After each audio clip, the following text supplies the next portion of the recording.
The wind screamed down the valley like it had a score to settle, throwing dust and brittle leaves across the abandoned lot as Elijah Bennett fought the steering wheel of his beat-up Ford.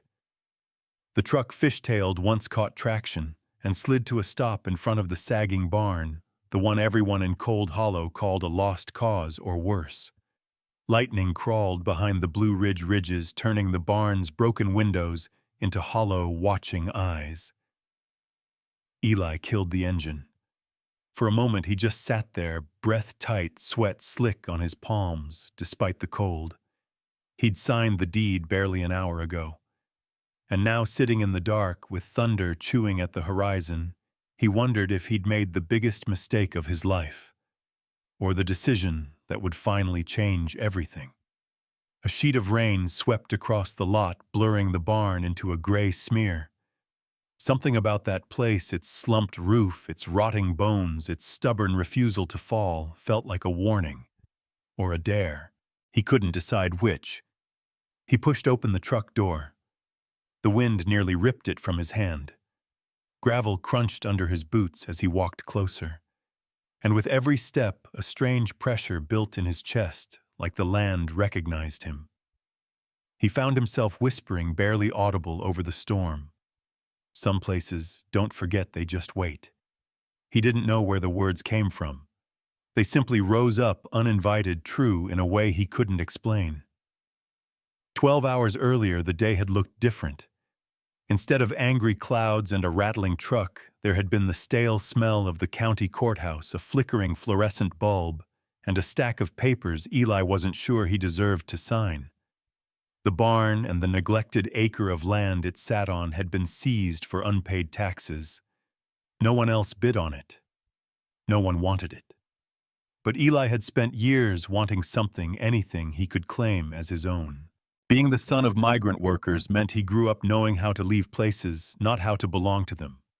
He'd spent his childhood sleeping in borrowed rooms, back seats, and short-term rentals with peeling wallpaper.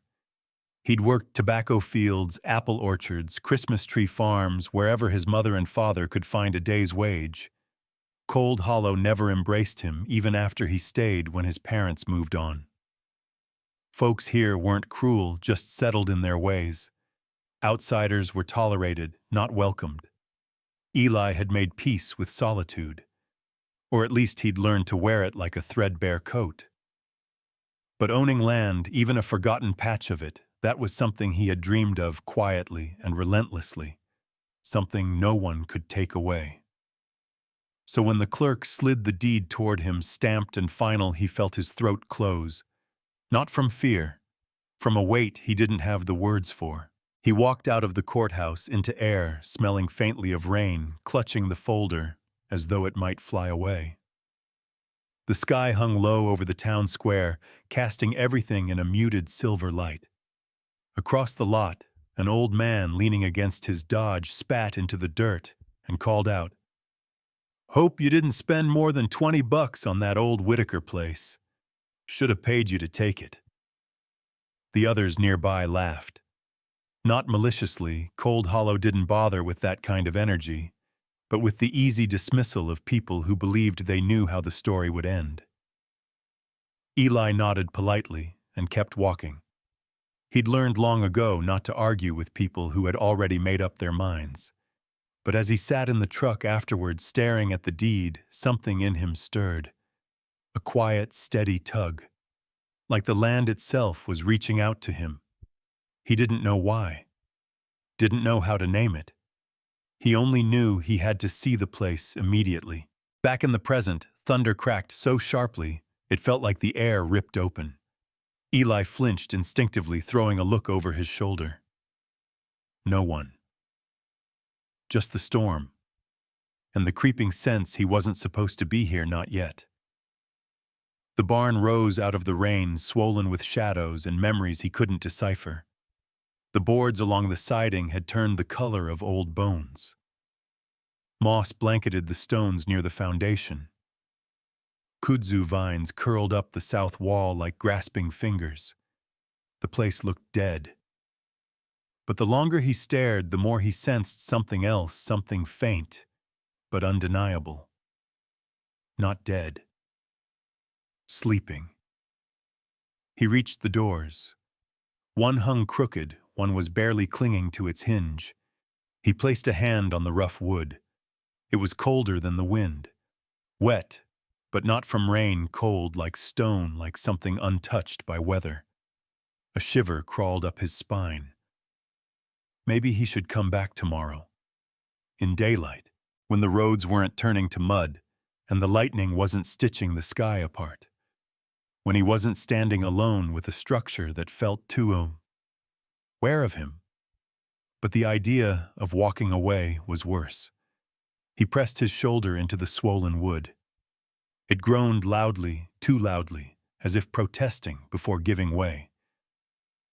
The smell hit first damp earth mildew and something older, something metallic and still. His flashlight beam cut through the dark in shaky arcs. Dust motes floated like tiny spirits in the air. The roof sagged dangerously in the center.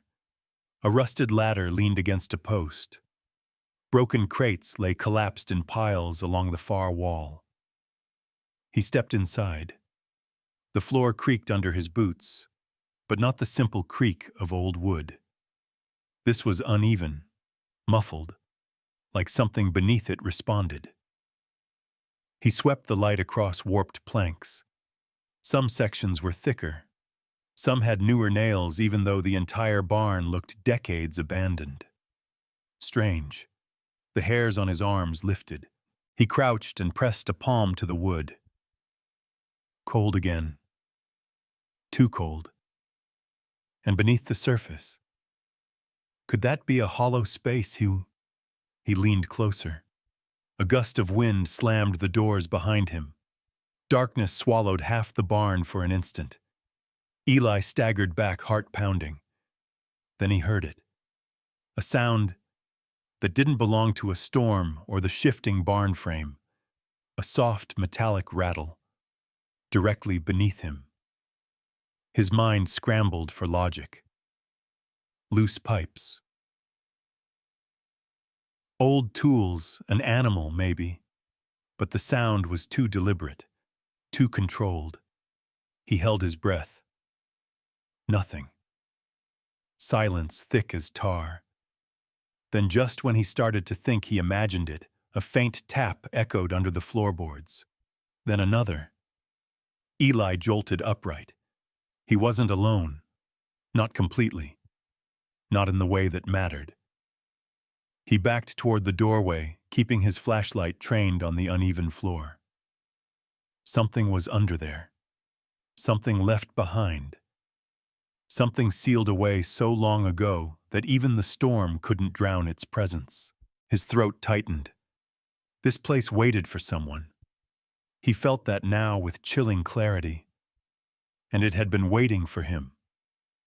A brutal gust of wind blew through the broken slats, scattering dust and snapping Eli's attention back to the present. He had a choice: turn and run into the storm, pretend he never stepped foot inside this rotting skeleton, or return tomorrow and find out what lay beneath the boards. And he already knew which choice he would make. He backed out of the barn, eyes still fixed on the floor, as if it might shift again. As he reached the threshold, a final crack of thunder split the air. He whispered to himself, more conviction than fear. Tomorrow I'm coming back. And deep in the barn's belly, though he couldn't hear it through the storm, something shifted once more. A quiet welcome. A promise. A warning. By morning, the rain had pulled back into the hills, leaving the world soggy and hushed. Mist curled low over the fields like breath not yet exhaled. Elijah Bennett parked his truck just off the gravel and stepped into the soft mud boots, sinking slightly with each step. The barn stood ahead, unchanged in structure, but different now, somehow less like a ruin, more like a gatekeeper. He hadn't slept much. The tapping sounds under the floorboards echoed in his head all night. He'd told himself it was nothing, some loose metal or a raccoon caught beneath the structure. But deep down he didn't believe that. There'd been intention in the rhythm and the stillness that followed. Something about it had felt aware. Eli carried a crowbar and a fresh flashlight, his breath forming small clouds in the morning chill. He paused at the threshold, listening. Silence. He stepped inside. The floor groaned under him just as it had last night, but the air no longer felt hostile. Dust danced in thin shafts of light leaking through the cracked siding, and the smell of mildew lingered like a memory too stubborn to fade. He walked straight to the place where he'd heard the noise where the boards had sounded hollow. Kneeling, he brushed away the hay and dirt. His fingers caught on something metal. A ring. Iron. Old. Cold. Eli rocked back on his heels, eyes locked on the ring. He hesitated. If this was what he thought it was, a trap door, it could mean anything. A forgotten root cellar. An old bootlegger's stash. Or something worse. He reached forward, slowly gripped the ring, and tugged. The board resisted at first as if it had grown roots. Then, with a groan like a sigh released after decades, it lifted. Beneath it, darkness. A square shaft descending into the earth. The scent that poured out was strong earth rust and something older. Eli clicked on his flashlight and aimed it down. Stone steps led into the black. He sat back and muttered Rawhide's secrets better than any lock. A sudden noise behind him made him jump. He spun around, crowbar raised. A figure stood just inside the door. Young, lanky, half hidden in the shadow. It was the kid. Caleb Miller. "Whoa," the boy said, raising his hands. "Didn't mean to scare you." Eli exhaled hard, lowering the tool. "Damn near gave me a heart attack." Caleb stepped inside. His shoes squished with every step. "I saw your truck. Was hoping you'd be here." "You were hoping?" Eli asked, not bothering to hide his annoyance. "Kid, this isn't a place for sightseeing." "I'm not sightseeing." Caleb's eyes dropped to the open floor. "That a tunnel or something?" "I don't know yet," Eli said. "And I'm not about to let someone else get hurt finding out." "I can help." Caleb shifted. "I'm good with flashlights. I got a rope in my pack." "You bring a rope to school?" Eli asked dry. Caleb shrugged. "You never know." Eli stared at him for a long beat. The kid was sharp, persistent. He remembered being that age, restless, invisible, trying to find something that made the world feel less empty. He didn't see mischief in Caleb's face, only curiosity. Hunger for a story. "Fine," Eli said. "But you don't go down there." "Got it," Caleb nodded quickly. "Swear." Together they cleared the area around the hatch. Eli tied the rope around one of the stronger support beams, looped it through a climbing hook, and gave it a good tug. It held.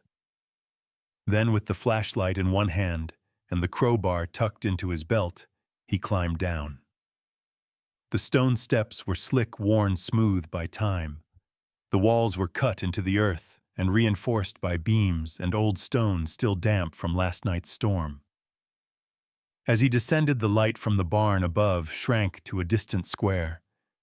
The chamber opened beneath him like a lung exhaling. He stepped onto the dirt floor. It was cooler down here, the air heavier. The flashlight cut across shelves, crates and scattered tools. Old engines rested in pieces, some wrapped in cloth, others coated in rust. There were stacks of documents tied in twine jars of bolts, helmets, radios, all from another time. It wasn't just a cellar. It was a vault. A hidden archive. He ran his fingers across the dust-covered metal of an engine block. Harley-Davidson, maybe 1940s.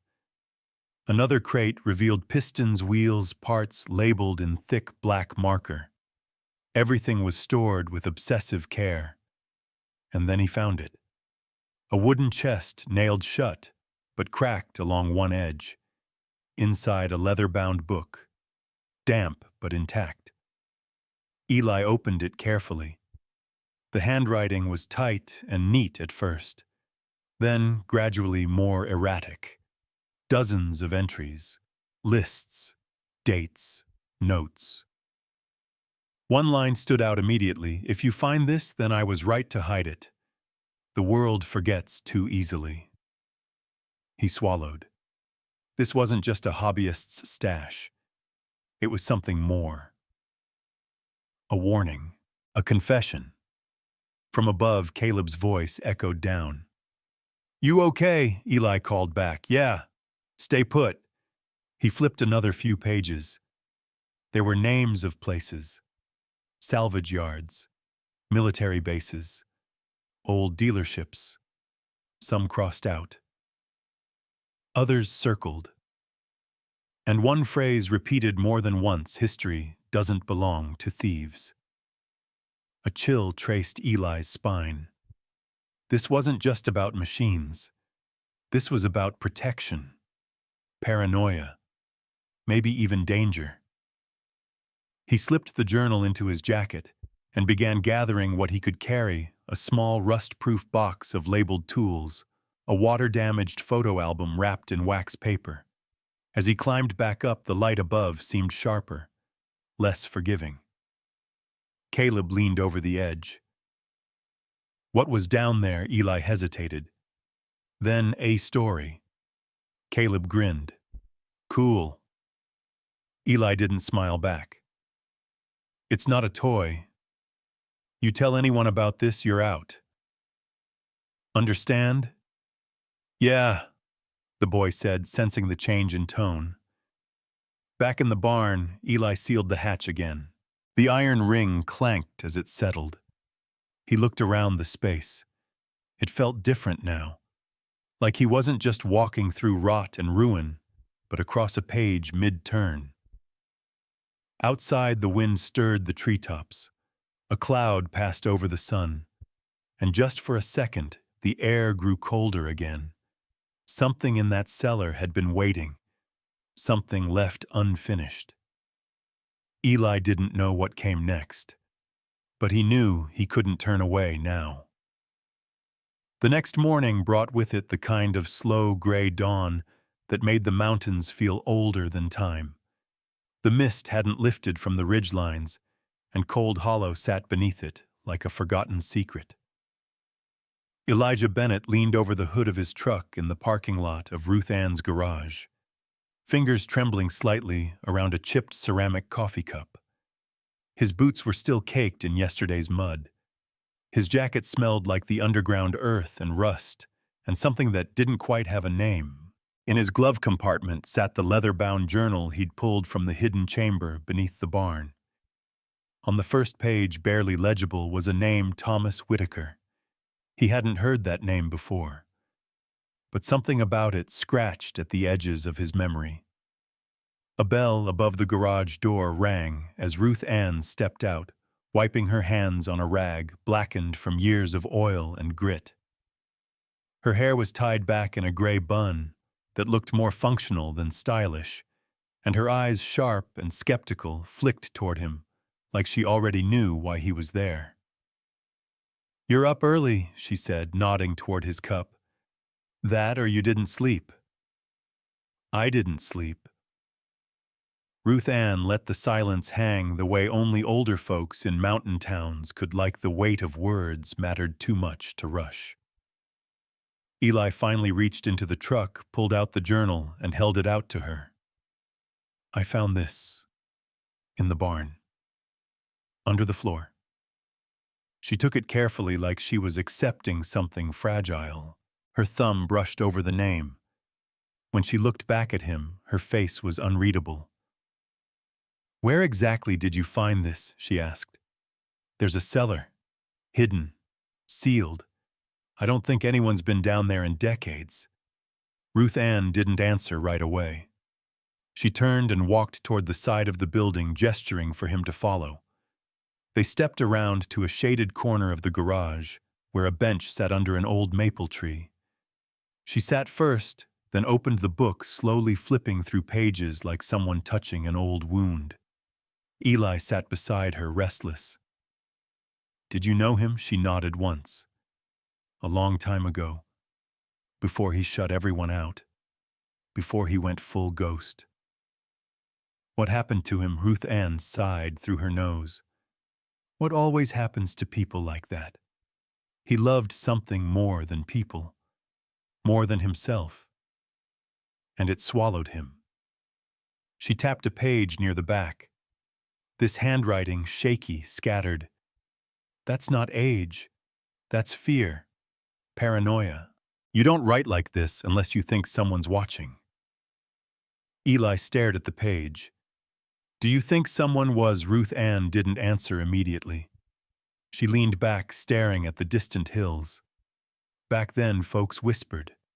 Said Whitaker had government stuff. War machines. Things that didn't belong to him. Then one day he was gone. No funeral. No will. Just vanished. Eli frowned. "How come no one's ever gone looking or claimed what he left?" "You think Cold Hollow cares about dead men and rust. Most folks don't ask questions if it ain't their business. And the people who did care," she tapped her temple, "they knew better than to dig."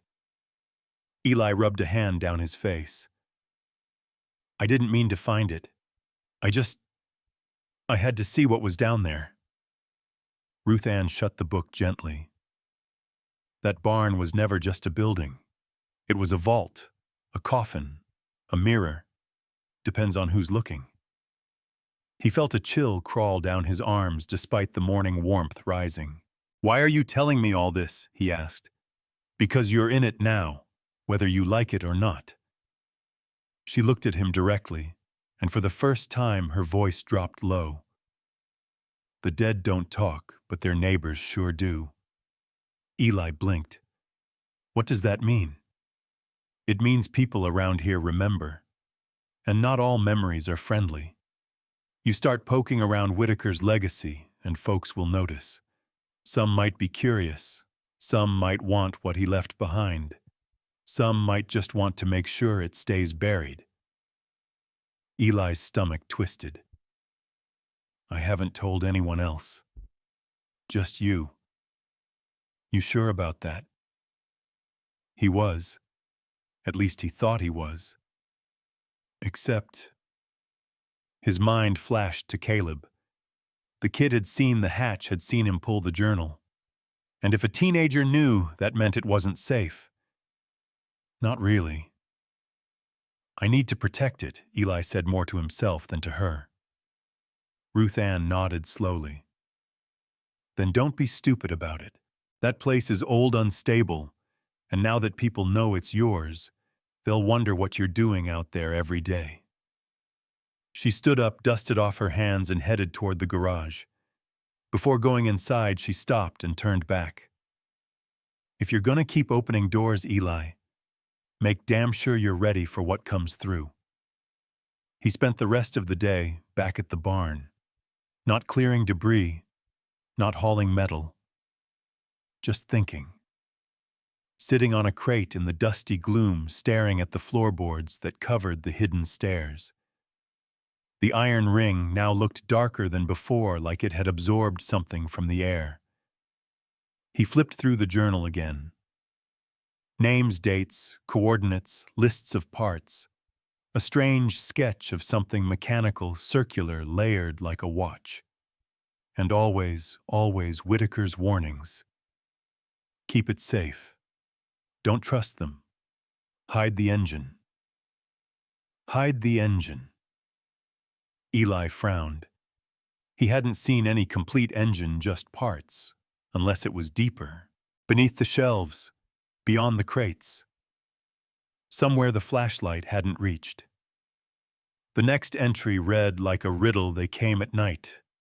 I watched from the loft. Didn't open the hatch. Didn't speak. If they found the lock, they didn't get through.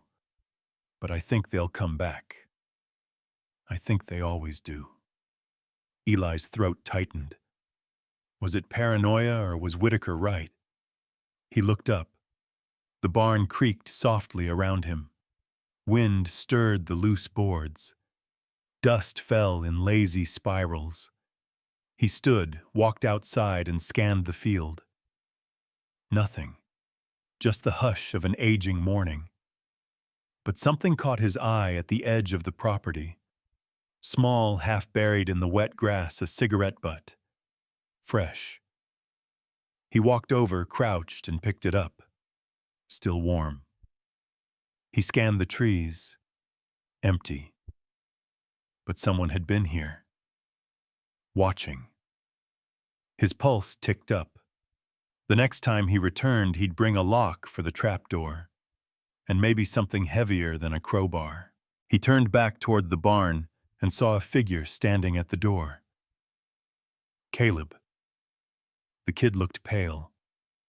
Tense. "I think someone followed me," he said. And just like that, Eli knew the quiet wasn't going to last. The story had already begun to leak, and secrets once opened never stayed buried. Eli didn't speak for a long while after Caleb's warning. The two of them stood in the shadow of the barn like statues, both staring at the cigarette butt Eli still held in his fingers. It was cold now, damp with dew, but the message it carried was fresh and unmistakable. Someone had been watching. "Where were you followed?" Eli finally asked. Caleb shifted, uncomfortable. "Down by the railroad tracks. Black SUV, windows tinted. Didn't stop, but it slowed way down when I turned off onto the service road. It felt weird. License plate. Didn't catch it." Eli stared toward the tree line. The trees stood still, quiet, unbothered. But that didn't calm him. The silence felt too controlled, like the woods were in on the secret now. "Let's go inside," he said. "I need to check something." They entered the barn with purpose this time. No hesitation. No wonder. Just urgency. The smell of mildew and metal greeted them like an old friend they didn't particularly like. Eli led the way toward the hatch and stopped dead. The boards covering the trapdoor had been moved. Not by wind. Not by accident. The iron ring was exposed. A long, fresh scrape trailed across the floor beside it, like something had been dragged. His stomach dropped. "No one was supposed to know," he muttered. He dropped to his knees and pulled the boards aside. The hatch opened with less resistance than before someone had oiled the hinges, or at least disturbed them. He clicked on his flashlight and descended. The air in the cellar felt different. Still cold, still damp, but there was a charge in it now, like the tension right before a thunderstorm. He swept the light slowly, eyes catching on details, crates slightly ajar, a box of bolts tipped over the journal shelf, missing a book. "They were down here," he said aloud. Caleb hovered near the top of the stairs. "You think they took anything?" "Not sure yet." Eli moved deeper into the chamber. His boot crunched something. Glass. He looked down. A broken jar. Its label smeared and unreadable. Next to it, a small red cloth sat on the floor, soaked in something dark. Eli picked it up and sniffed. Gasoline. "Someone was planning to torch this place," he said, voice low. Caleb's breath caught. "Why didn't they?" Eli didn't answer. Because he didn't know. Maybe they were interrupted. Maybe they couldn't find what they were looking for. Or maybe they wanted to see who came back. He moved to the rear corner of the chamber, where old engines were stored on steel racks. He hadn't noticed it before, but behind one rack, a sliver of open space stretched into a shallow crevice between the stone walls. He shone the light into the gap and froze. A tarp had been pulled aside. Beneath it, a large tarp-wrapped object shaped like a small engine resting atop a rusted dolly. Next to it, a crate labeled M231 Do Not Disassemble. His heart pounded. He reached for the crate and opened the lid slowly. Inside, something wrapped in oiled canvas and wax paper. Documents, tools, and a metal plate stamped with U.S. Army insignia. Caleb called down. "You okay?" Eli nodded, still staring. "I think I found what Whitaker was hiding." He flipped open the canvas and revealed part of a disassembled rotary engine. Sleek, preserved far too well for something buried this long. A voice whispered in his head. Some things were buried for a reason. He didn't know where it came from, maybe from the journal, maybe from his own doubt, but it clung to the air undeniable. The rest of the cellar felt darker now, not from the light, but from what he knew. Whoever had come into the barn hadn't just been snooping. They were searching, strategically. And if they'd found this engine... "Time to go," Eli said sharply. Back in the barn, he and Caleb resealed the hatch and dragged 2 heavy metal cabinets over it. It wouldn't stop a determined intruder, but it might slow them down. "Someone's looking for this engine," Eli said as they leaned against the crates. "And they're not gonna stop now." "Who, though?" Caleb asked. "Why now? Whitaker's been gone for decades." Eli didn't answer right away. He looked around at the barn, the walls that creaked like tired bones, the dust that carried the weight of memory, the smell of something deeper than mold. Maybe the timing wasn't coincidence. Maybe someone else had been waiting too, just like the barn had been. Maybe Whitaker's disappearance had left a vacuum that only now was beginning to suck people back in. "I need to go through more of the journal," Eli said. "There might be names, clues, anything." He glanced at Caleb. "And you, if anyone asks, you haven't seen anything." Caleb nodded, though his eyes betrayed the fear crawling under his skin. As they walked back to the truck, Eli's phone buzzed. Unknown number. He let it ring. A voicemail popped up seconds later. He hit play. The voice was distorted, masked by static, but clear enough. "You're not the only one who knows where it is." "Back off." Eli stood frozen as the wind picked up again. They weren't just watching. They were warning him, or threatening him. The barn had never just been a structure. It was a vault, yes, a coffin. But now Eli saw it for what it really was. A beacon. Something had been drawn to it the moment he set foot inside. And now there was no backing out. Later that night, back in his rented house, Eli sat at the kitchen table with the journal open and a black marker in hand. He began to highlight passages that stood out, names, codes, references to the service and silent partners. Then he saw it. A scrawled entry at the bottom of a page, nearly illegible. "The rotary is the key. They know it. That's why the man in the truck came back. I saw him watching again. But I've changed the lock. They won't find it. Not before the right person does." Eli stared at the words until they blurred. The right person. Was Whitaker talking about him? If so, what was he being chosen for? The next page had coordinates. Not far, just on the other side of the valley. Marked R.A. Eli didn't need to guess. Ruth Ann. He'd be paying her another visit tomorrow. There were still too many pieces missing. Still too many questions. But the game was moving now.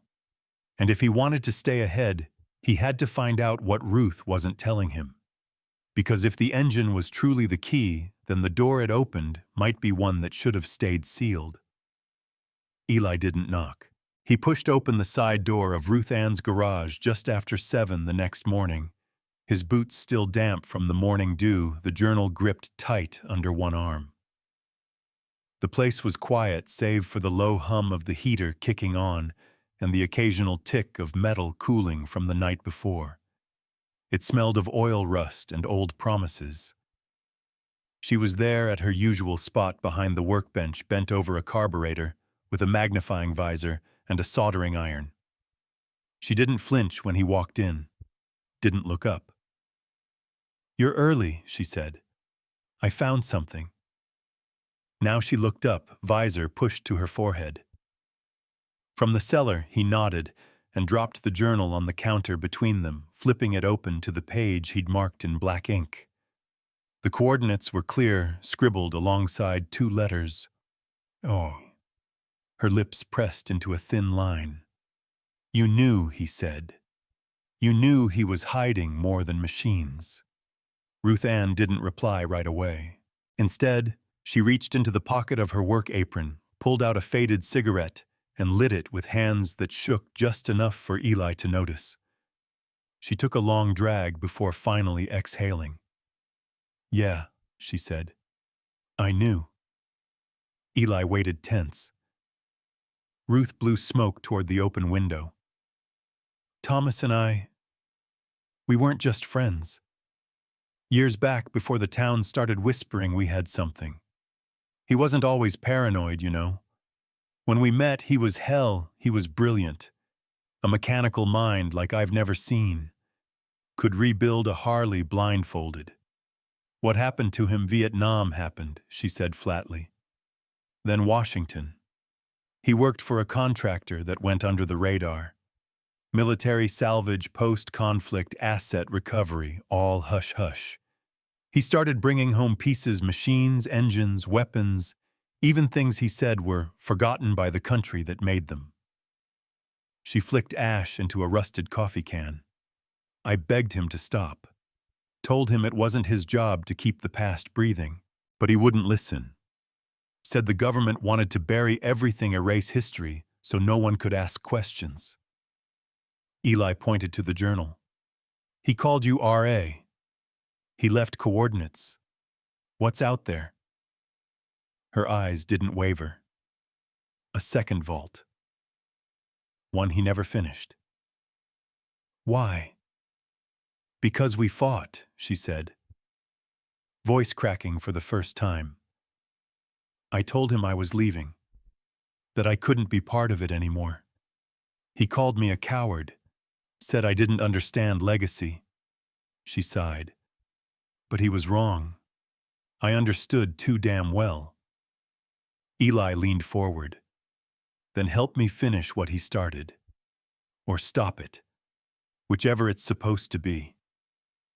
Ruth looked at him hard. "And why you, Eli? Why's this your fight?" "I don't know," he said. "But that barn, those machines, they're not just junk. They're stories. Pieces of someone's life. Maybe a lot of lives. And now people are sniffing around, threatening me, watching Caleb." He paused, jaw tight. "I don't want a legacy. I want the truth. That's all." Ruth Ann snuffed out her cigarette and reached into the drawer beneath the bench. From it, she pulled a small, folded map creased 100 times over and spread it open. She pointed to a red circle deep in the hills west of town. "You'll need a truck with clearance," she said. "The road's washed out past Jenkins Creek. After that, it's foot only." Eli memorized the path. "You coming?" "No," she said. "But I'll be waiting." He nodded and turned to leave. Her voice stopped him in the doorway. "Obsession wears a noble face when no one's looking." He glanced back. "You think you're doing this for justice," she said. "But justice and obsession, real easy to confuse the two." Eli didn't argue, because maybe she was right. By mid-afternoon, the sky had shifted into that bruised purple haze that always signaled incoming weather. Eli followed the dirt road up into the mountains, the tires of his truck groaning over roots and gravel. The engine growled but held steady. He passed the crumbling ruins of an old hunting cabin and kept going. The map led him to a small clearing bordered by split-rail fencing and overgrown brush. Beyond it, barely visible through the trees, was the entrance, a sheet of rusted metal, bolted to the earth, partially covered by leaves and vines. He approached it slowly, pulled the crowbar from behind his seat. A rusted padlock hung from a thick chain. Useless. Someone had already broken it. His pulse kicked up. He bent low, yanked the chain free, and pushed the metal sheet aside. Beneath it, a narrow staircase of crumbling concrete descending into darkness. The scent of earth and machine drifted upward. A familiar chill kissed the back of his neck. Flashlight in one hand, crowbar in the other, he stepped down. The passage opened into a smaller chamber than the barn cellar. This one was tight, claustrophobic. Shelves lined the walls, but they were mostly empty. Only a few crates remained, their labels smeared or torn away. One was marked Prototype, TW. Eli pried it open. Inside, blueprints. A half-assembled cylinder wrapped in grease-stained cloth. Notes scribbled along the margins, equations, parts, lists, something about magnetic rotary sequencing. He didn't understand most of it. But one phrase stood out, circled 3 times in red ink: power without sound.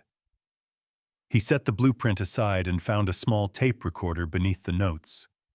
Dusty, battery-powered. Against his better judgment, he pressed play. Thomas's voice crackled through the speaker, weary and low. "If you're hearing this, it means I didn't finish it. Or I did.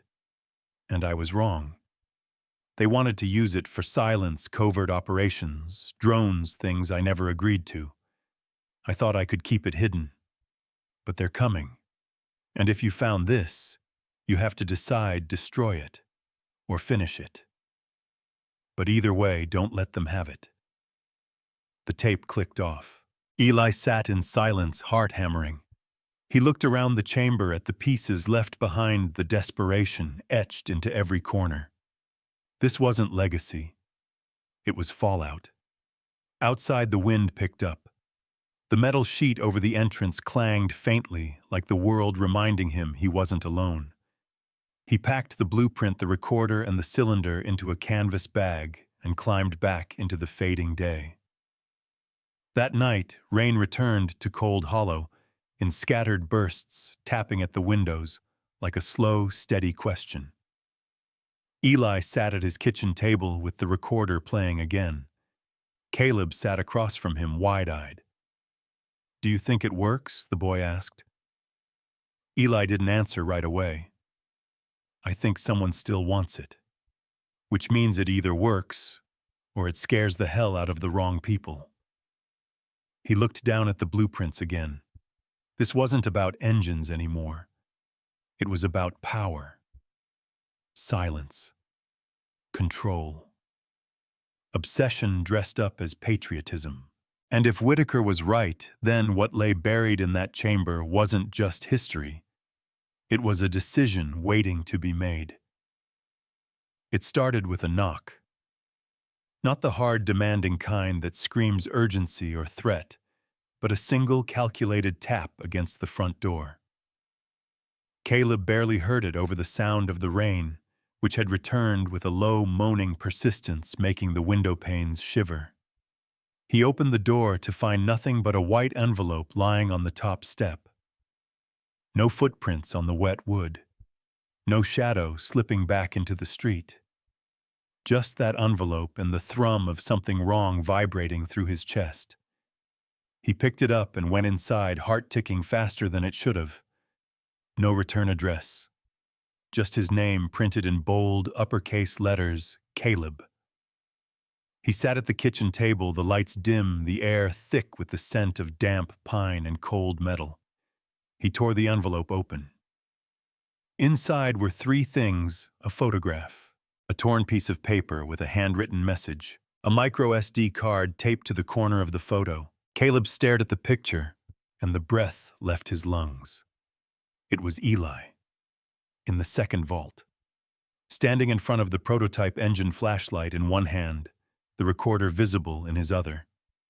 The angle was high surveillance-like. There was no question someone else had been in that chamber with them, or at least watching from above. The message was short. "You're in over your head. He's not who you think he is." His hands trembled slightly as he peeled the micro SD from the photo and inserted it into the USB reader he kept for school projects. The folder held a single video file time-stamped from 2 nights ago. Grainy black and white footage showed the barn. 2 figures entering, Eli and Caleb. 30 minutes passed. Then a third figure stepped into frame. They were tall, hooded, gloved. They waited. Then they moved inside. The feed cut. Caleb stared at the screen, mind racing. "Who are you?" he whispered. Eli was halfway through rebuilding the prototype's cylinder in his garage when Caleb burst in without knocking. The boy's face was pale, his eyes wide. "Someone's watching us," Caleb said. "They have footage. They knew we were in the vault." Eli stood wiping his hands with a rag. "Slow down." "What kind of footage?" Caleb held out the photo and the drive.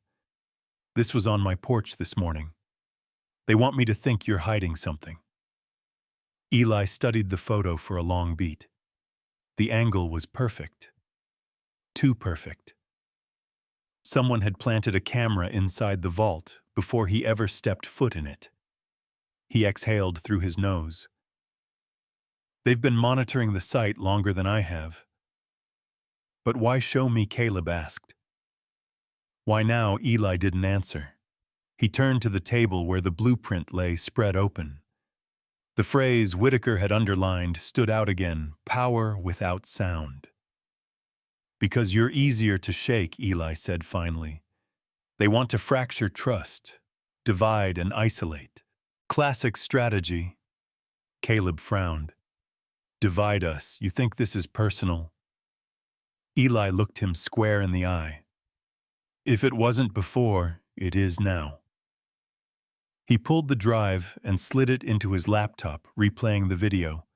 He studied the shadow that entered the barn after them. Not big enough to be Whitaker, even if he were alive. Not the shape of Ruth, either. And then something else hit him. The timestamp, he muttered. "What about it?" "I checked the vault just last night. Nothing was disturbed. That means whoever this is, they're not just watching. They have access. Keys, codes, knowledge." "An inside job?" Caleb asked. "Or someone who used to be inside," Eli said. "Someone Whitaker trusted." He grabbed his phone and called Ruth. Straight to voicemail. He tried again. Nothing. His jaw clenched. "She might be in trouble," he said. "Or she's already compromised." "What do we do?" Caleb asked. "We tighten the perimeter.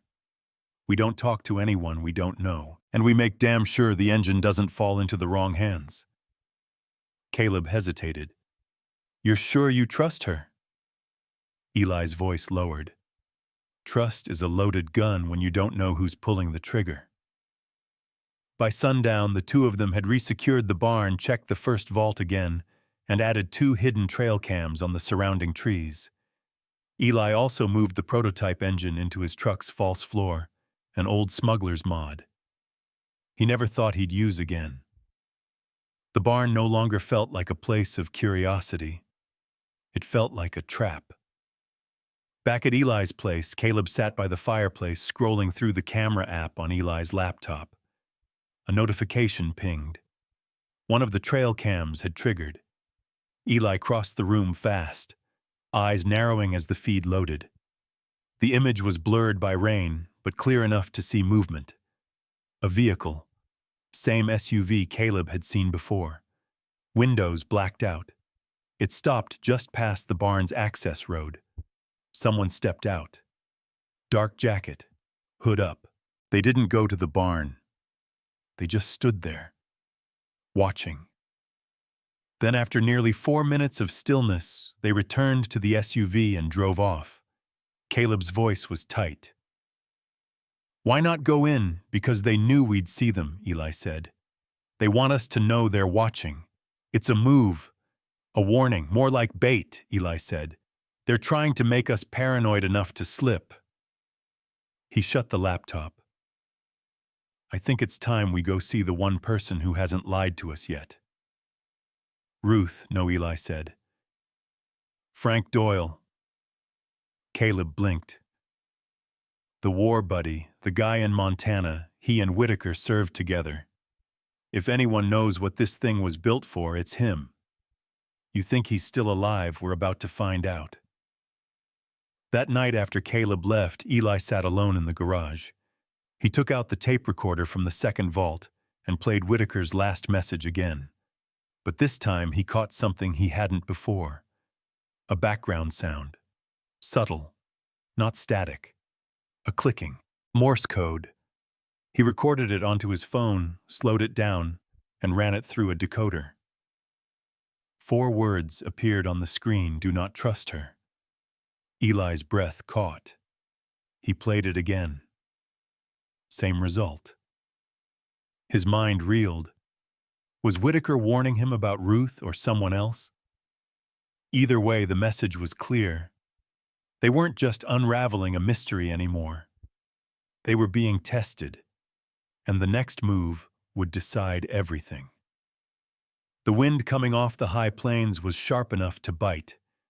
Eli gripped the wheel tighter as the truck carved west along Route 212, just outside of Billings, Montana. Mountains rose in the distance like jagged scars on the land half-shrouded in early morning mist. In the passenger seat, Caleb was uncharacteristically quiet, knees drawn up, eyes locked on the highway. They'd been driving for 16 hours with only brief stops for gas and coffee. The last 5 had been tense ever since Eli noticed the black SUV trailing 3 car lengths behind them around Cody. No plates. No headlights when night fell. Just enough distance to pretend it wasn't following. But Eli knew better. "They're still there," Caleb muttered without looking. "I know." "Should we stop?" "No." That's what they want. The plan had been simple: get to Frank Doyle Whitaker's war buddy tucked away in a ranch property north of Red Lodge. Whitaker had written about him often paranoid, bitter, off the grid. But he also hinted that Frank was the only one who understood the engine's full potential and the full danger. Eli reached into the glove compartment and pulled out a folded map Ruth Ann had given him months ago. The ranch was marked with a red X. No paved roads led there, only forest access trails that snaked through miles of ungoverned wilderness. Caleb pointed to a sharp turn ahead. "That road leads toward the pass. Should lose them." Eli nodded and took the turn hard. Gravel kicked up dust, trailing behind them like smoke. The trees closed in fast, thickening into pine walls. The SUV didn't follow immediately. But 20 seconds later, it appeared at the top of the bend. "They're not backing off," Caleb said. Eli narrowed his eyes. "Then we'll make them." Another mile down the path, he veered into a narrow side trail barely wide enough for the truck. They barreled through brush and rock branches, screeching against metal like fingernails. Behind them, the SUV struggled to keep pace. Then, without warning, Eli slammed the brakes and cut the engine. "What are you?" "Get out," he whispered. "Now." They slipped from the cab and into the tree line, ducking low. Eli pulled the tarp from the false floor in the bed, grabbing the canvas bag with the prototype engine inside. Caleb followed him, eyes scanning behind them. The SUV appeared seconds later, crawling into view. It stopped. A door opened. A man stepped out.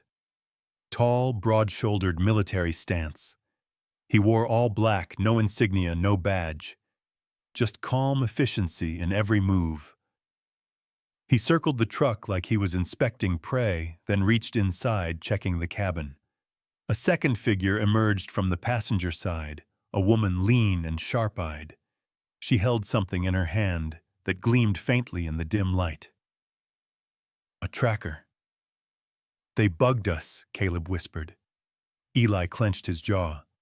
"They were never following us. They were herding us." They stayed low as the pair moved toward the tree line. Then the man knelt, brushing fingers over a tire track.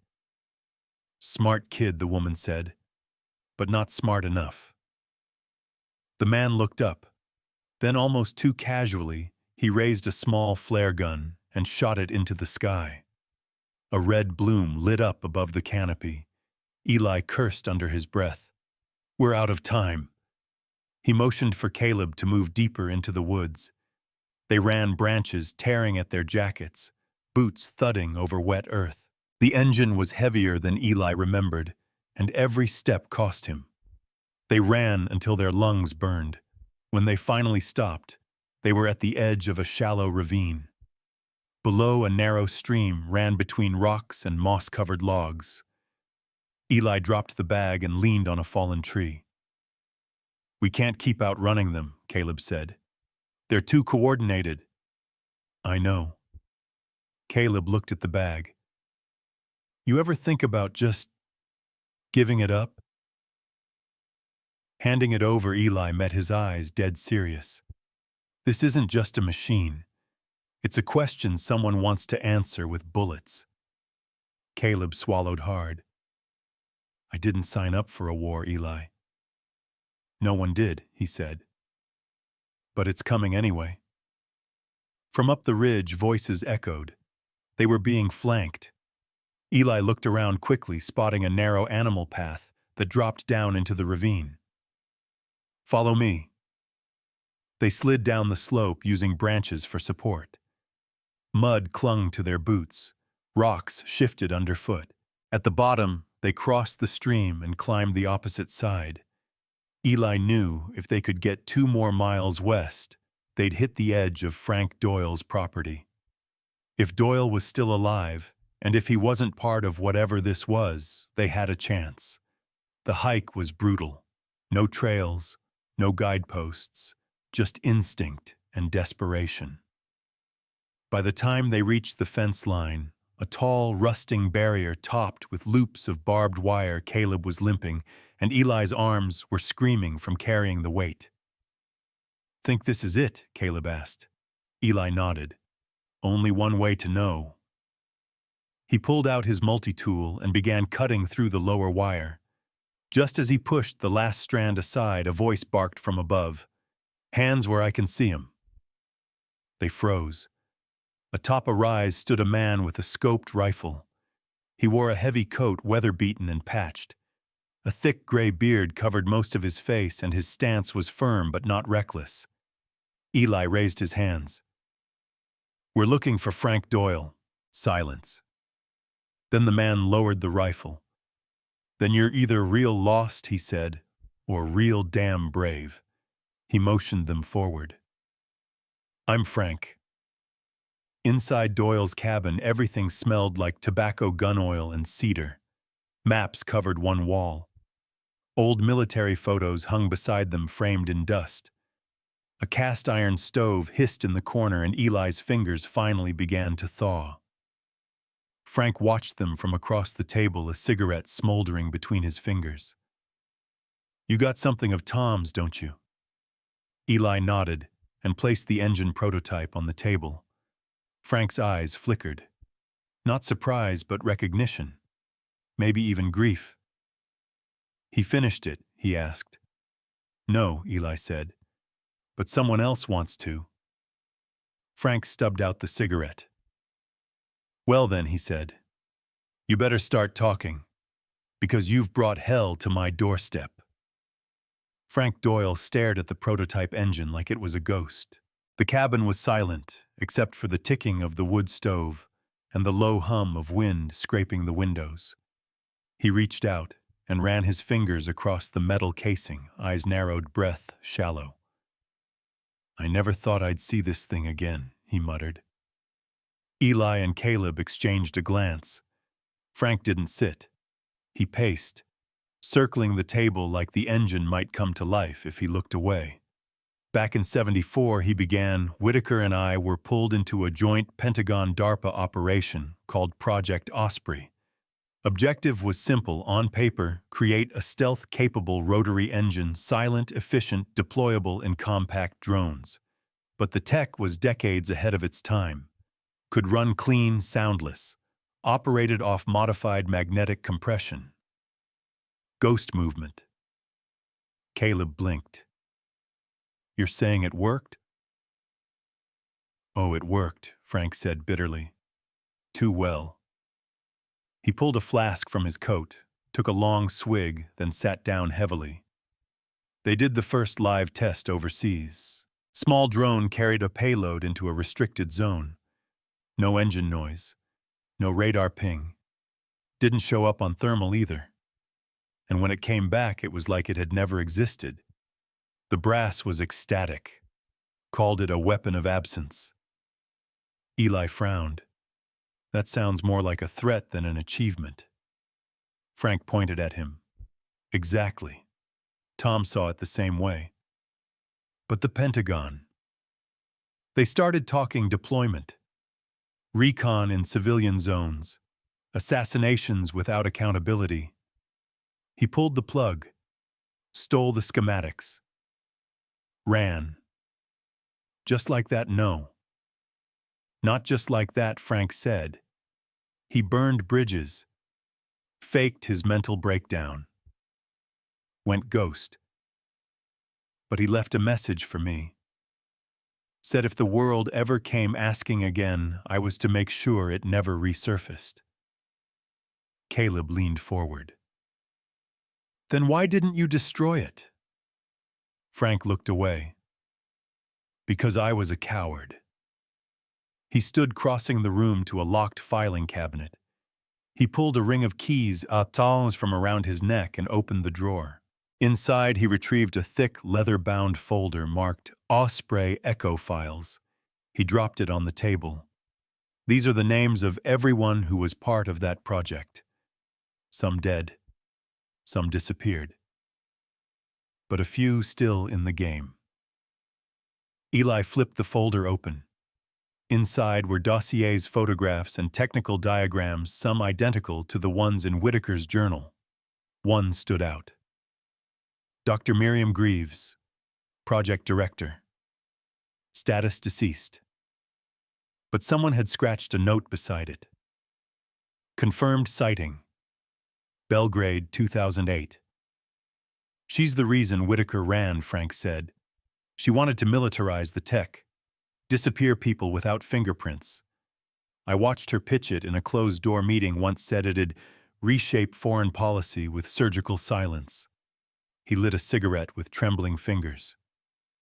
She never stopped looking for him. Eli's mind raced. So the people watching me, probably hers, Frank said.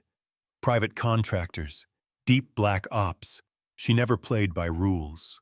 Caleb pointed to another photo, this one of a young woman in uniform standing beside Greaves. No name. No ID. Who's that? He asked. Frank paused. His eyes narrowed. I've seen her before. Where? Back in Cold Hollow, Frank said slowly. She used to visit Whitaker. Said she was his assistant. Always kept her face out of town. Drove the same black SUV.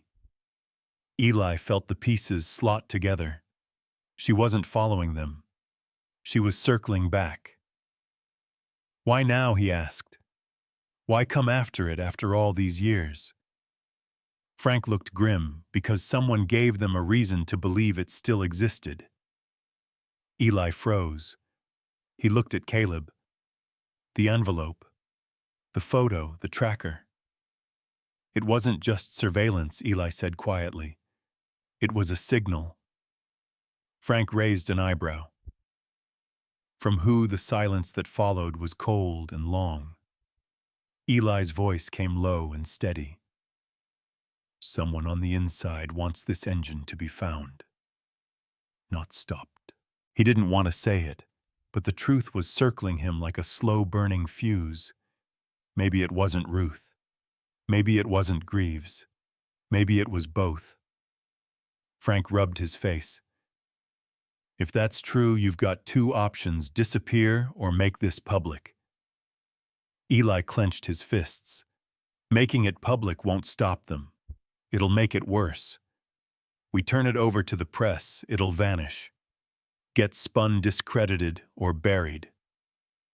Then what? Caleb asked. We finish what Whitaker started, Eli said, and we decide what happens next. Frank stood slowly. You'll need time, he said.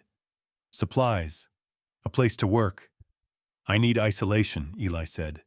No electronics, no signals, nothing traceable. Frank nodded. There's an old communications bunker up north, abandoned since the 80s. I can get you there.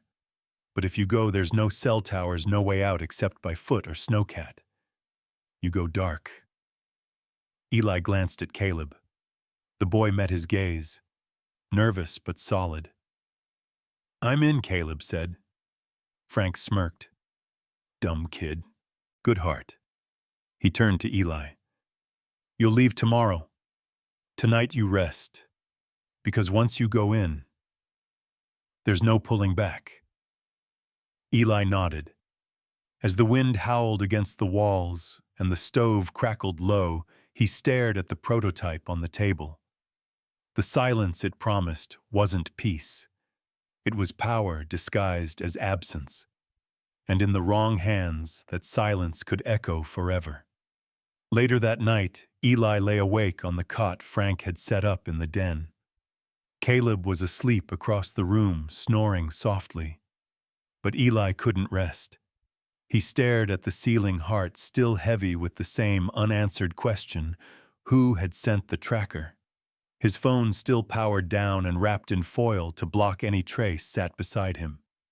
And yet, even in the dark, he felt watched.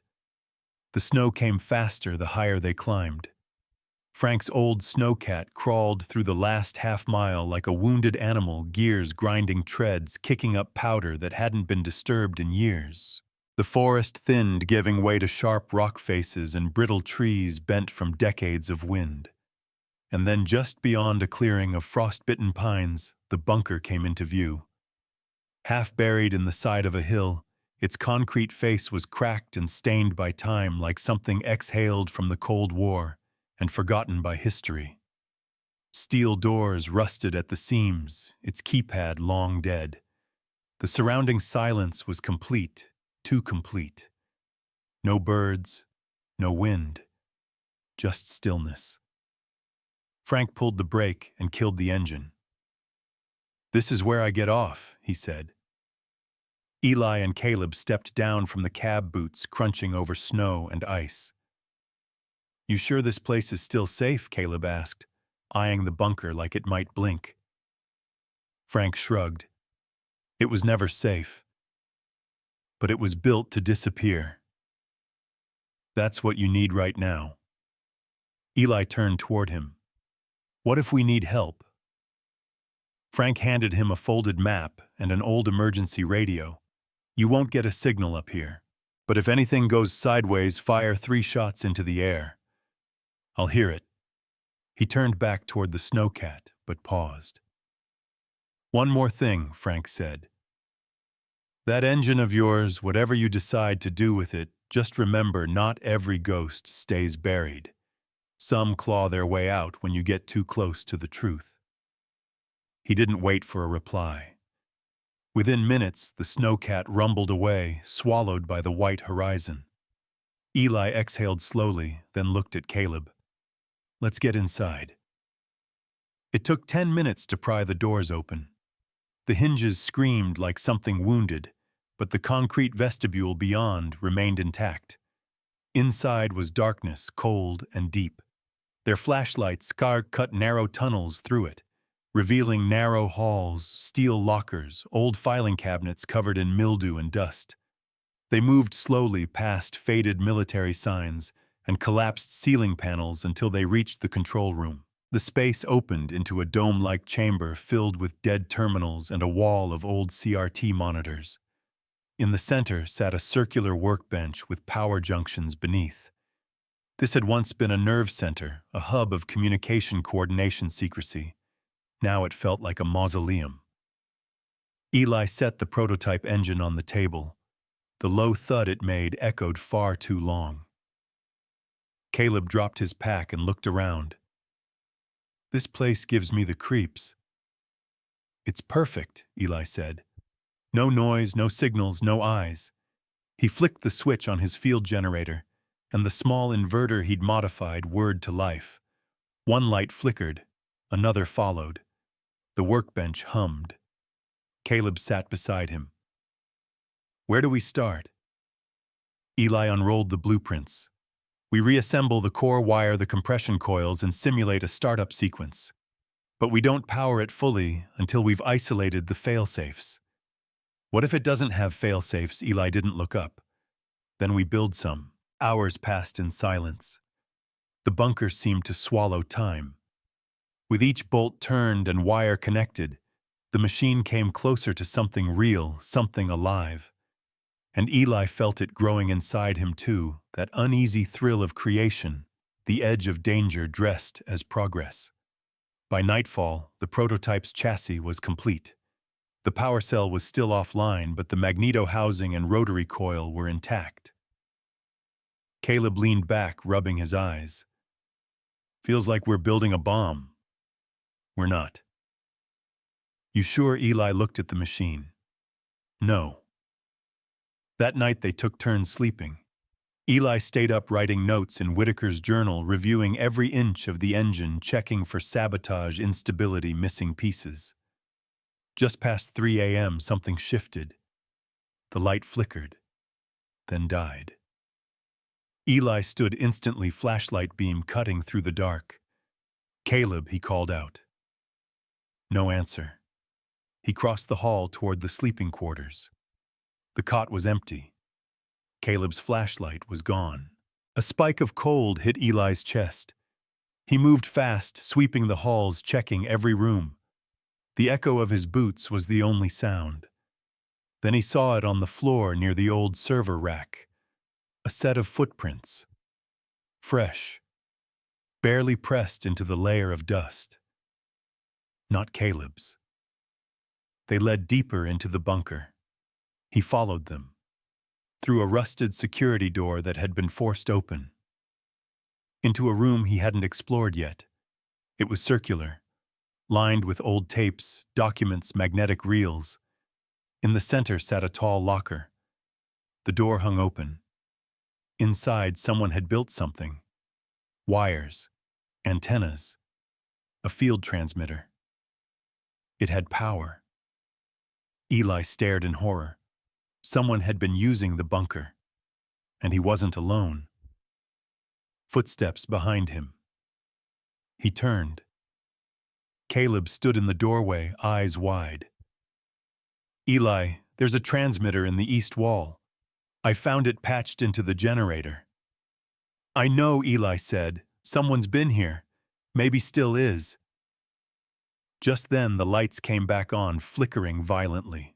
A voice crackled from the overhead PA, warped and distorted. "You can't hide what was never yours." Eli's blood went cold. "Greaves," Caleb whispered. Eli didn't answer. The machine on the workbench back in the control room suddenly powered up. A low hum, soft at first, then rising. Eli and Caleb ran back, flashlights bouncing against the walls. The engine was glowing, soft blue pulses radiating from its core. "I didn't start it," Caleb shouted. Eli grabbed the override cable and yanked it. The light sputtered, then died. Silence. He stared at the coil breath coming fast.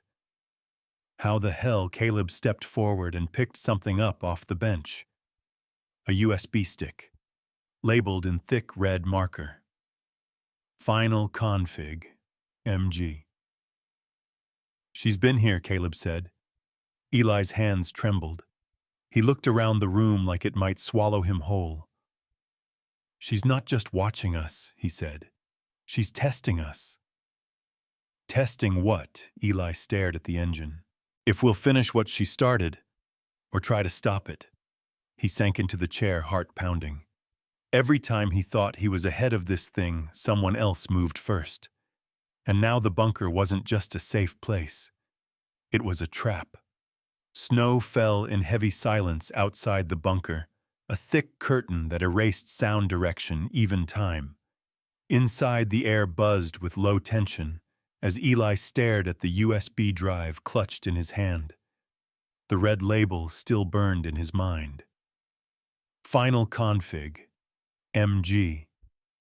The initials were unmistakable. Miriam Greaves had been inside this bunker. She had touched this machine, and now she had left him a path or a trap. Across the room, Caleb leaned over the workbench, inspecting the still glowing engine coil. What's the plan? Eli didn't look up. We see what she left. He plugged the USB into his isolated drive, no network, no wireless, no traceable link, just raw data. The file structure was simple, a directory labeled Apex. Inside 4 folders. Technical protocols, behavioral tests, deployment logs, primary objective. Eli opened the second folder first. Inside were dozens of short video files. Footage from what looked like test rooms.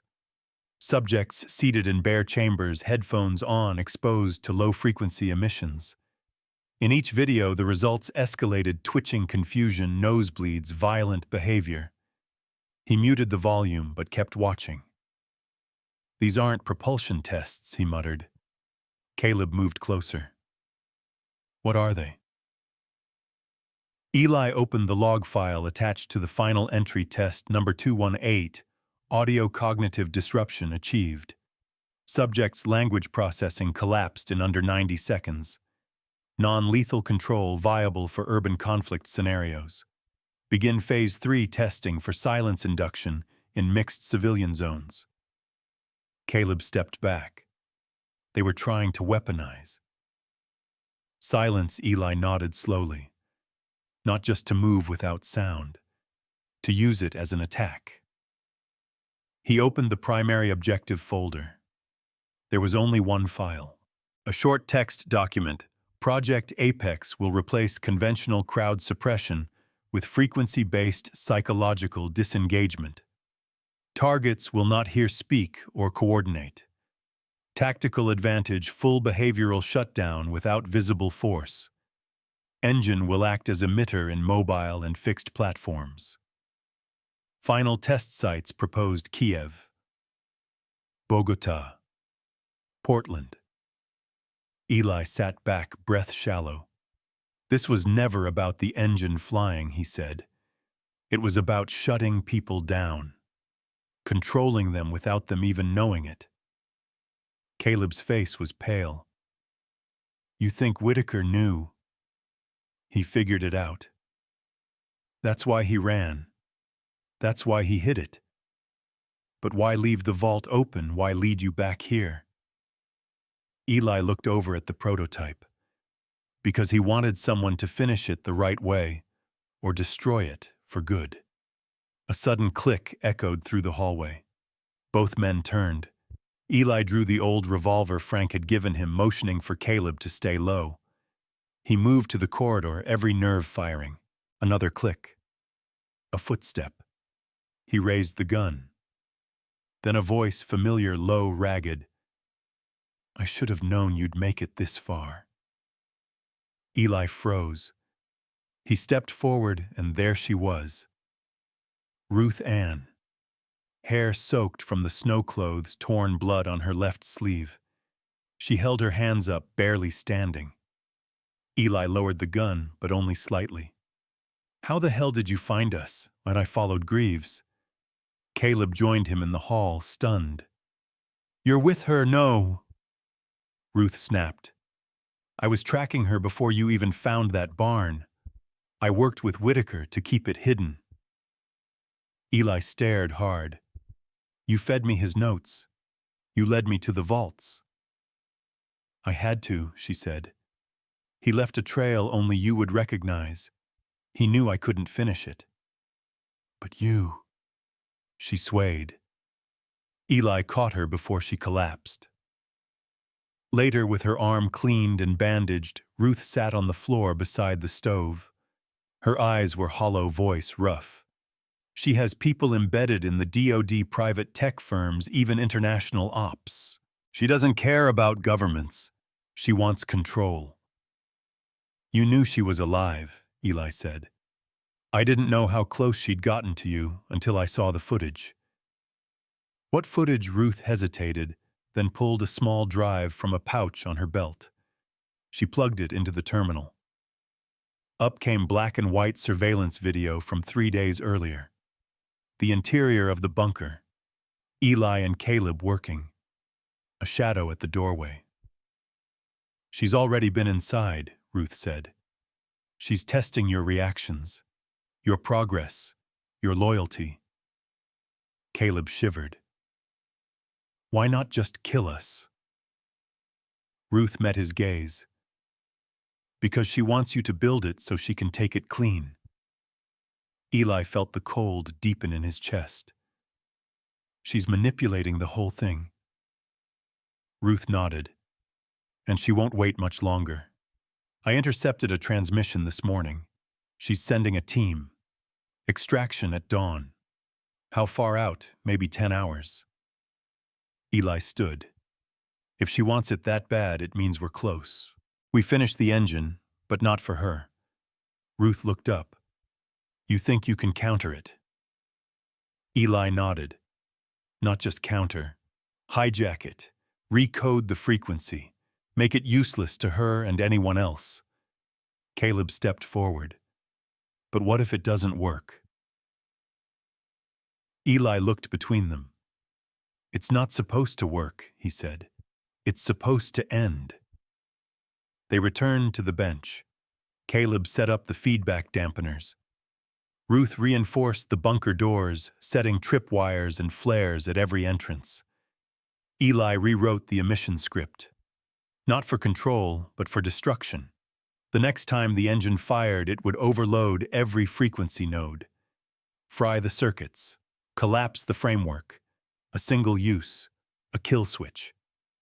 By the time they finished, the sky outside was black and roaring with wind. Eli stood before the prototype, hand resting on the casing. He looked at Ruth. Then Caleb. If we turn it on, he said, we burn the blueprint forever. Ruth stepped forward. Then light the match. The first flare ripped through the dark sky at 3:17 a.m., painting the snowfields in pulses of red and white. Eli jerked up from the bench, heart already pounding. A second flare bloomed seconds later, followed by a distant pop gunfire. Not testing, not a warning, a declaration. They're here, Ruth said, already loading a fresh mag into her pistol. Caleb dropped the toolkit and rushed to the door. Which side? All of them, Ruth muttered. They're not coming in quiet this time. Eli moved fast, sealing the control room door behind them. He checked the engine, still dormant, still waiting. The fail-safe script was armed. All that was left was to activate it. The ground shook slightly, maybe from explosives, maybe adrenaline. Either way, the clock had started ticking. They split up. Ruth went north to monitor the upper corridor tripwires. Caleb locked down the southern tunnel with old storage crates and wire mesh. Eli stayed at the bench, prepping the device for mobile deployment. If the bunker fell, they couldn't let it fall with the prototype inside. He packed the core into the transport case, checking each wire, locking each seal. Then a voice crackled over the old PA system, clear, cold, unmistakable. Eli Whitaker. Step away from the engine. Surrender and you'll walk out of here. Keep fighting and this bunker becomes your grave. It was her. Miriam Greaves. Eli grabbed the comm line, voice low but steady. Still hiding behind speakers, Miriam. You always afraid to get your hands dirty, a long pause. Then, you're smarter than your father. He tried to destroy something he didn't understand. You built it. You improved it. Eli looked down at the casing. No, he said. I cursed it. Then he cut the line.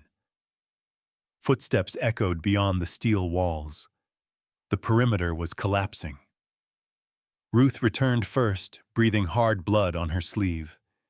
They breached the west tunnel. I slowed them, but were outnumbered. How many? Eli asked. At least 12.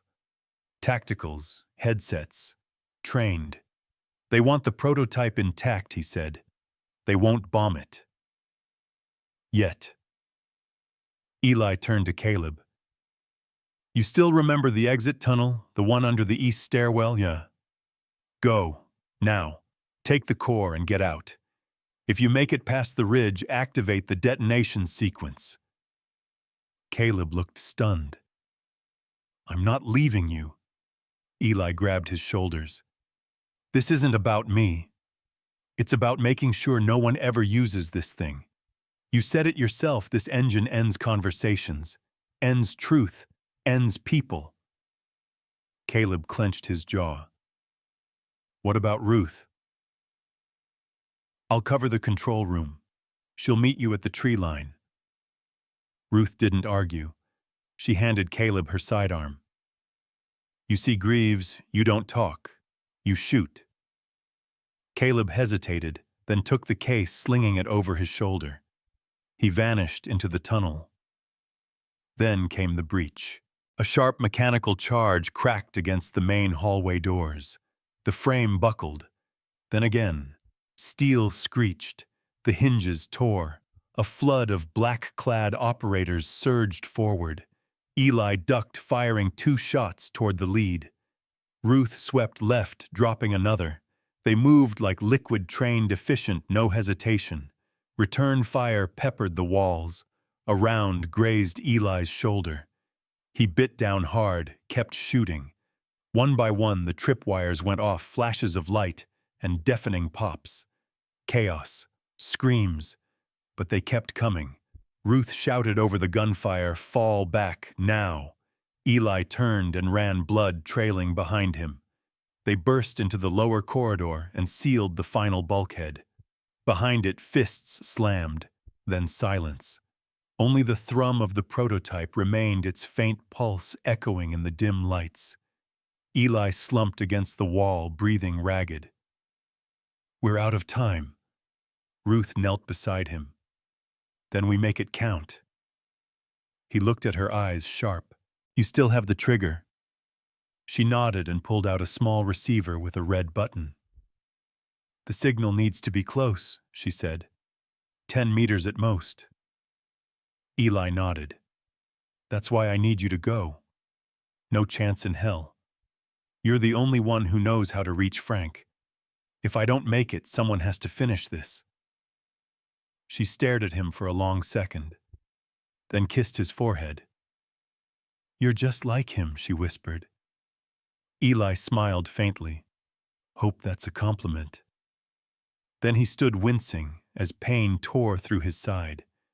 They moved through the generator tunnel. At the far end, light spilled through a narrow exit hatch. Snow blew in flurries beyond it. Ruth turned, stepped into the wind, and disappeared into the trees. Eli stayed. He turned back, walking slowly toward the hum. When he reached the control room again, the walls were scorched. The doors gone. Smoke curled in thin tendrils. Miriam Greaves stood by the workbench, hands behind her back, 2 men flanking her. She smiled when she saw him. You always were the key, she said softly, even as a boy. Eli stepped forward. Funny, he said. You always reminded me of fire. Pretty from a distance. Deadly when touched. She tilted her head. Don't be dramatic. This is legacy, Eli. You built something divine. It doesn't need to destroy, it needs to lead. He nodded slowly, then raised the trigger. Then lead yourself to hell. Before her eyes widened, he pressed the button. The engine screamed. A pulse detonated outward, silent, white-hot, overwhelming. The air bent, the lights exploded, circuits melted. Then came the implosion. Concrete crumbled, steel groaned. The entire control room folded in on itself. And in that final instant, Eli smiled. Because silence, true silence, isn't absence. It's choice. The snow hadn't stopped since the bunker collapsed. Caleb trudged through the forest, his boots crunching in the silence that stretched between trees like an unbroken promise. The case strapped to his back was lighter than before, not just in weight, but in meaning. Inside the prototype was dead. Fried. Every component fused, every bit of circuitry melted. Still, he carried it. Not out of necessity. Out of respect. A mile ahead, Ruth waited at the edge of an abandoned ranger station, half swallowed by snow and shadow. She wore her fatigue jacket, zipped-tight rifle slung across her shoulder. When she saw him emerge from the tree line, her breath caught. He made it. She rushed to him, helping lift the pack from his shoulders. "You're alive." "So are you, Caleb," replied, voice dry, wind-chapped. She nodded, eyes scanning behind him. "He didn't make it," Caleb said quietly. She didn't ask how. She didn't have to. Instead, she knelt and opened the case. The interior was scorched, the prototype reduced to slag and fragments, a memory of a weapon that would never be rebuilt. Ruth exhaled and zipped it shut. Caleb leaned against the wall, fatigue settling into his bones. "We stopped it. It's over." Ruth looked at him for a long moment. "You sure?" Caleb hesitated. Then no. They stayed the night in the station building, a fire from broken furniture and old maps. The warmth was weak, but better than nothing. Outside, the forest slept under a thick veil of white. No more gunfire. No more shadows. Just cold and quiet. Before sunrise, Ruth unfolded a satellite phone from her emergency kit. She keyed in a private line and waited. On the third ring, Frank Doyle answered. "Thought you two were dead," he growled. Ruth smiled faintly. "Almost." Frank's voice softened. Eli, silence. Then Ruth said, "He finished it." A long pause. Then Frank said, "I'll send a team. But keep moving. If Greaves had backups, we can't let her people get to you first." "Understood." She ended the call and turned to Caleb. "We head south. There's a safe house in Vermont." We lay low. "Regroup." Caleb didn't answer right away. Instead, he pulled a small notebook from his coat, the same one Eli used to carry. He flipped through the pages. Equations, sketches, concepts. But in the back, a message handwritten in rough ink. This engine was never about power. It was about silence. And silence used right can be resistance. Or erasure. Depends on who holds it. Caleb stared at the words, then looked at Ruth. "What if someone tries again?" She met his gaze. "Then we stop them again." "No, I mean, what if this thing, this idea, it never dies? What if it just changes names? Faces, projects." Ruth's voice was low. "Then someone has to remember what it cost to bury it." Caleb tapped the notebook. "I want to tell the story," he said. "Not just what happened in the bunker, but before that. Whitaker, the vault, Project Osprey, all of it." Ruth stiffened. "You'll be hunted. Then I'll be careful. I'll change names, protect the people who helped. But the world needs to know how close we came, and why we can't go back." She stared at him, searching for any sign of doubt. She found none. so she handed him a flash drive from her vest pocket. "What's this?" he asked. "Everything I've got on Greaves. Her aliases, past ops, cover companies. It's not complete. But it's a start." He nodded, tucking it away. They left the ranger station before dawn, moving fast along old fire roads. Snow still fell, but lighter now, like the forest had exhaled. By the time they reached the Vermont border, the sun had begun to rise.